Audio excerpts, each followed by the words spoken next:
నీతో ప్రత్యేకంగా మాట్లాడతాడు, నిన్ను బలపరుస్తాడు, నిన్ను నడిపిస్తాడు, ధైర్యపరుస్తాడు.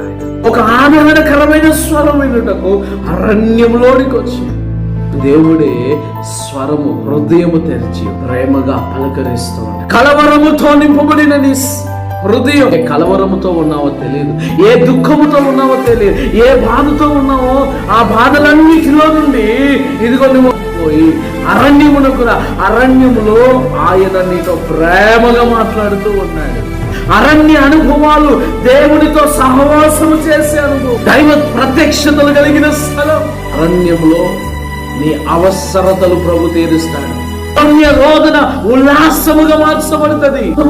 నీవు దేవుడిపై ఆధారపడగలిగితే అరణ్యములో నీ అవసరతలు తీర్చగలిగిన దేవుడు, నిన్ను పోషించగలిగిన దేవుడు, నిన్ను నడిపించగలిగిన దేవుడు నీ వెన్నంటే ప్రేమగా మాట్లాడుతూ వస్తాడు.